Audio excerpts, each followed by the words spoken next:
Fala pessoal, beleza? Agora eu vou resolver o terceiro exercício da lista 3, que é sobre a primeira lei da termodinâmica, tá? Então vamos lá. Nesse exercício, ele fala o seguinte: uma amostra de gás ideal é submetida ao ciclo termodinâmico mostrado na figura ao lado. Entre os estados A e B, o processo é adiabático. Entre B e C, é isobárico, com 100 kJ de calor sendo transferidos para o sistema. Entre C e D, o processo é isotérmico. Entre D e A, o processo é isobárico, com 150 kJ de calor fluindo para o entorno. Determine a diferença de energia interna entre os estados. Legal. Entre os estados B e A, isto é, o B menos o A. Então ele quer saber quanto vale o B menos o A, que nada mais é que a variação de energia interna de A para B, né? Então, o que ele quer saber no problema é quanto que vale a variação de energia interna do processo que vai de A até B. Tudo bem? Então é isso que a gente precisa descobrir. Qual que é a sacada aqui? A sacada aqui é você lembrar que a energia interna é uma função de estado. Portanto, em um ciclo fechado, a variação da energia interna é zero. Por que isso acontece? Porque como a energia interna é uma função de estado, a variação dela, a variação da energia interna, não depende do caminho que eu faço a trajetória. Depende apenas do ponto inicial e do ponto final. Num ciclo fechado, o ponto inicial é o mesmo que o ponto final. Então a variação da energia interna tem que ser zero. Tudo bem? Legal. Feito isso, então a variação da energia interna no ciclo fechado é zero. Só que eu posso abrir a variação da energia interna como a soma da variação da energia de cada processo. Então fica a variação da energia de A para B, mais a variação da energia de B para C, mais a variação da energia de C para D, mais a variação da energia de D para A. Aí eu voltei para o ponto inicial. Então a soma dessas 4 variações de energia nesses processos, em cada um desses 4 processos, a soma de todas essas variações tem que dar zero, porque isso é a variação de energia interna num ciclo fechado. Tudo bem? Então essa é a equação que a gente vai guardar. Tranquilo? Bom, então agora vamos lá. Vamos olhar primeiro para a transformação BC. O que a gente vai fazer? A gente vai calcular a variação da energia interna da transformação BC, da transformação CD, da transformação DA, e aí calculando essas 3, a gente joga nessa equação e determina a variação da energia interna no processo AB. Tudo bem? Então vamos olhar para o processo BC. Bom, usando a primeira lei da termodinâmica, a gente tem que a variação da energia interna de B para C é igual ao calor de B para C menos o trabalho de B para C. Legal? O calor de B para C, ele deu no enunciado, ele disse que o sistema absorve 100 kJ de calor. Então, o Q, BC, vai ser mais 100 kJ, tudo bem? Ele é positivo porque ele disse que o sistema está absorvendo esse calor. Legal? Agora, vamos calcular o trabalho. Como que a gente calcula o trabalho de B para C? Reparem que a transformação de B para C é uma transformação isobárica, de pressão constante.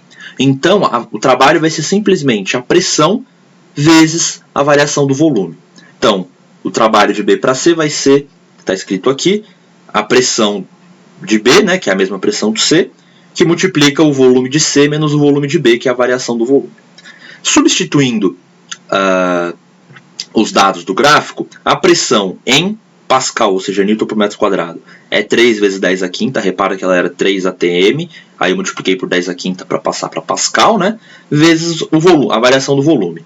O volume de C é 0,04 metros cúbicos, o volume de B é 0,09 metros cúbicos, então fica essa expressão aqui.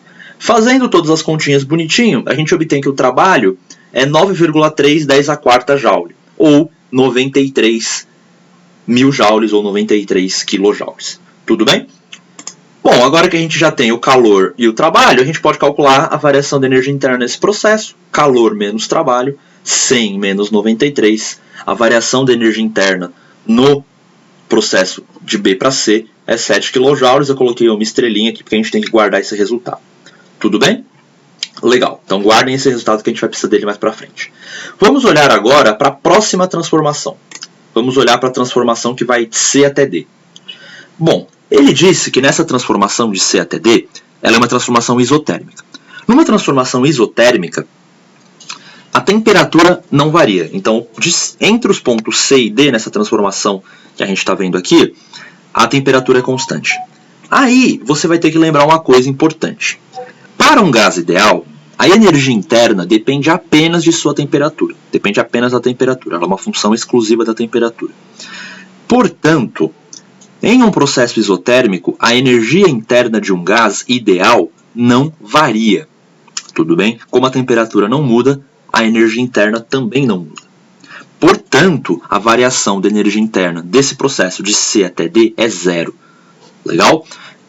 Então, como que a gente sacou isso? Voltando para o enunciado, lembrando, o enunciado disse que era um gás ideal e disse que era um processo isotérmico.